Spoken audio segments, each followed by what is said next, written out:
छात्रों, मैं सविता तापड़िया प्रभात kids school से कक्षा 10वीं के व्याकरणिक विषय समास का दूसरा भाग लेकर आपके सामने उपस्थित हूँ।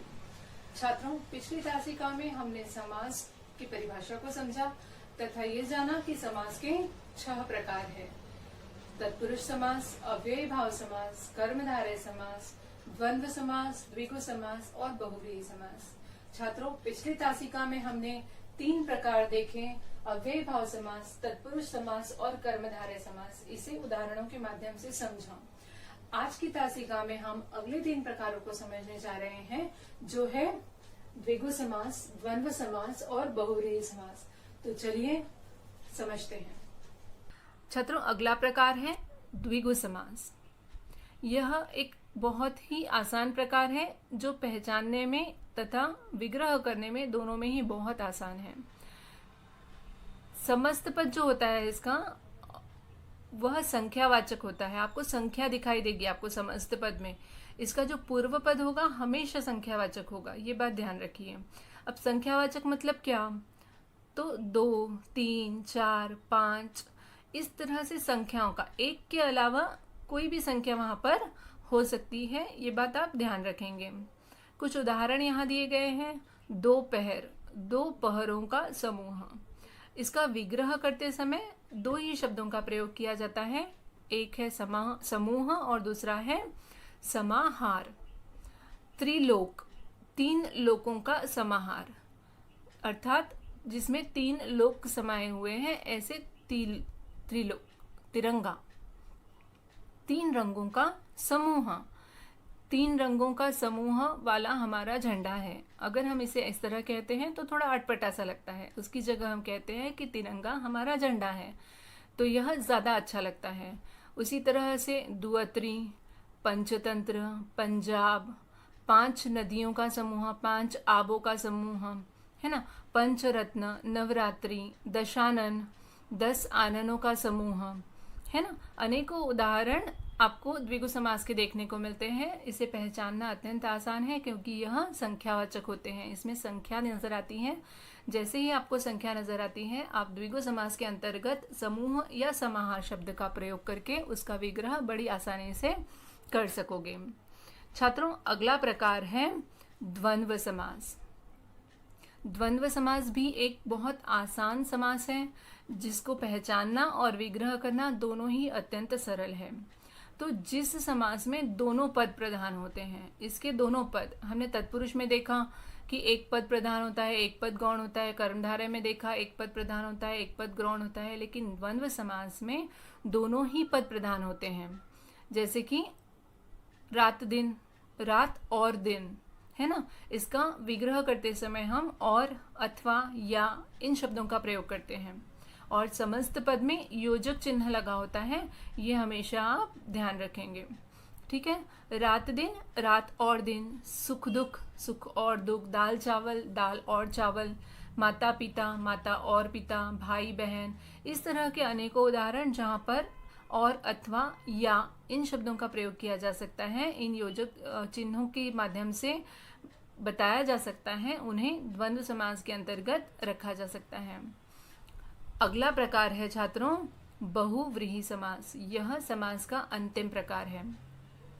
अब जिस समास में दोनों पद अप्रधान होते हैं, अभी हमने द्वंद्व समास में क्या देखा कि दोनों पद प्रधान होते हैं, वहीं बहुव्रीहि समास में दोनों पद अप्रधान होते हैं। मतलब दोनों पद में से कोई भी पद प्रधान नहीं है, लेकिन वो किसी तीसरे महत्वपूर्ण पद या फिर प्रधान पद की तरफ संकेत करते हैं। जैसे दशानन शब्द का प्रयोग हमने कर्मधारय समास में भी किया, हमने द्विगु समास में भी किया, और बहुव्रीहि समास में भी हम दशानन शब्द का प्रयोग करते हैं कि 10 है जो आनन है ना। अर्थात दशानन अर्थात रावण, रावण को दशानन कहा जाता है। क्यों? क्योंकि उसके 10 सिर थे। अर्थात यहाँ पर 2 जो पद है, पहला पद है 10 अर्थात पूर्व पद है 10 और उत्तर पद है आनन। ये दोनों पद अपना अर्थ छोड़कर किसी तीसरे पद की तरफ इशारा करते हैं, जो कि है रावण। ऐसे समय में वहां पर बहुव्रीहि समास होता है छात्रों। नीलकंठ, नीलकंठ शब्द का उदाहरण हमने कर्मधारय समास में भी लिया था। उसका विग्रह क्या किया था? नीला है जो कंठ, कर्मधारय के अनुसार। लेकिन जब उसी का विग्रह हम लोग बहुव्रीहि समास में करते हैं छात्रों, तो वहां क्या आएगा? नीला है कंठ जिसका, अर्थात शिव जी। शिव जी को नीलकंठ कहा जाता है क्योंकि उनका कंठ नीला है। अब यहाँ पर नील यह पूर्व पद, कंठ यह उत्तर पद, ये दोनों पद अपना अर्थ छोड़कर तीसरे पद की तरफ इशारा कर रहे हैं, अर्थात शिव जी की तरफ इशारा कर रहे हैं ना, इसलिए यहाँ पर बहुव्रीहि समास होगा। उसी तरह से पीतांबर कर्मधारय में हमने देखा था, लंबोदर हमने ये भी कर्मधारय में देखा था कि लंबा है जो उदर, है ना। यहाँ पर लेकिन अगर हम बहुव्रीहि में इसका विग्रह करते हैं तो क्या आएगा? लंबा है उदर यानी पेट जिसका, गणेश जी, है ना। इस तरह से जब हम तीसरे पद की तरफ इशारा करते हैं तो वहां पर बहुव्रीहि समास होता है। इसमें हमको कर्मधारय और बहुव्रीहि समास में अंतर समझना बहुत आवश्यक है छात्रों। कर्मधारय समास में एक पद विशेषण या उपमान होता है और दूसरा पद विशेष्य या फिर उपमेय होता है। जैसे हमने देखा नील गगन, नील ये विशेषता है और गगन यह विशेष्य है जिसकी विशेषता बताई जा रही है। उसी तरह से चरण कमल, चरण और कमल। लेकिन बहुव्रीहि समास में समस्त पद ही किसी संख्या या के विशेषण का कार्य करता है। मतलब जो समस्त पद होता है वह अपने आप में ही किसी संज्ञा का विशेषण है। जैसे कि हमने अभी दशानन शब्द का प्रयोग किया था, है ना। दशानन अपने आप ही में ही विशेषण है। किसका? रावण का। यहाँ हम कुछ उदाहरणों के माध्यम से दोनों के बीच का अंतर समझने की कोशिश करेंगे। नीलकंठ, नीला है जो कंठ, ये हुआ कर्मधारय का विग्रह। लेकिन जब हम इसे बहुव्रीहि के अनुसार विग्रह करेंगे तो नीला है कंठ जिसका, अर्थात शिव। यहाँ पर शिव की विशेषता बता रहा है नीला कंठ, इसलिए यहाँ पर बहुव्रीहि समास होगा। और कर्मधारय में कंठ की विशेषता बता रहा है नीलापन, यहाँ पर कर्मधारय समास होगा। अगला उदाहरण है यहाँ पर लंबोदर, कर्मधारय के अनुसार मोटे पेट वाला या फिर लंबा है जो उदर, सीधे सीधे हम उसका अगर विग्रह करते हैं तो। और बहुव्रीहि के अनुसार क्या होगा? लंबा है उदर जिसका, अर्थात गणेश जी। यहाँ पर अर्थात के बाद में जिस शब्द का प्रयोग आप करते हो ना, वो बहुत महत्वपूर्ण है क्योंकि वही मूल शब्द होगा जो तीसरे शब्द की तरफ इशारा किया जा रहा है और उसका जो समस्त पद है वह उसी मूल शब्द की विशेषता बता रहा होगा। महात्मा, महान है जो आत्मा, ये कर्मधारय समास हो गया। तो बहुव्रीहि महान आत्मा है जिसकी, अर्थात कोई व्यक्ति विशेष। हर किसी को महात्मा कहते हैं क्या? नहीं, किसी व्यक्ति विशेष को जिसकी आत्मा महान है उसे महात्मा कहा जाता है। तो यहाँ पर बहुव्रीहि समास हो जाएगा। कमल नयन, कमल के समान नयन, और कमल के समान नयन है जिसके, अर्थात विष्णु। यहाँ पर हो गया है बहुव्रीहि समास। तो छात्रों उम्मीद है कि आपको कर्मधारय और बहुव्रीहि समास के बीच का अंतर समझ में आ गया होगा।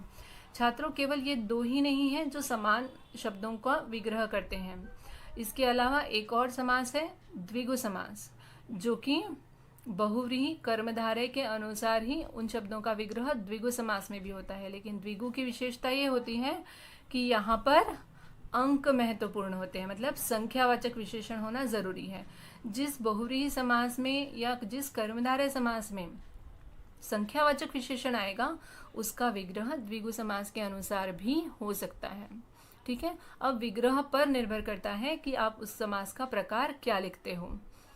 यहाँ पर कुछ उदाहरण दिए गए हैं। चतुर्भुज, चार भुजाओं का समूह, ये द्विगु समास हो गया। और वहीं पर बहुव्रीहि समास, चार भुजाएं हैं जिसकी, अर्थात विष्णु। अब इसका कर्मधारय के अनुसार विग्रह क्या होगा छात्रों? चार है जो भुजाएं, है ना, बिल्कुल सही। तो अगला शब्द है त्रिलोचन, तीन लोचनों का समूह, ये द्विगु समास के अनुसार हो गया है क्योंकि द्विगु समास में हमेशा समूह या समाहार शब्द का प्रयोग किया जाता है। त्रिलोचन, तीन लोचन है जिसके, अर्थात शिव, ये बहुव्रीहि समास हो गया। और कर्मधारय के अनुसार तीन है जो लोचन। दशानन, दशानन का उदाहरण तो हमने हर बार देखा। 10 आननों का समूह द्विगु समास। 10 आनन है जिसके अर्थात रावण बहुव्रीहि समास, और कर्मधारय समास के अनुसार अगर हम करना चाहें तो 10 है जो आनन। बिल्कुल सही। छात्रों, इन तीनों भी समास को अर्थात द्विगु, कर्मधारय और बहुव्रीहि, इसके बीच के अंतर को यदि आप समझ जाते हो तो इनका विग्रह करना सबसे आसान काम है। तो हमने अभी तक देखा कि समास के 6 प्रकार होते हैं। सबसे पहला प्रकार है अव्ययी भाव समास, दूसरा तत्पुरुष समास, तीसरा कर्मधारय समास, चौथा द्विगु समास, पांचवा द्वंद्व समास तथा छठा और अंतिम है बहुव्रीहि समास।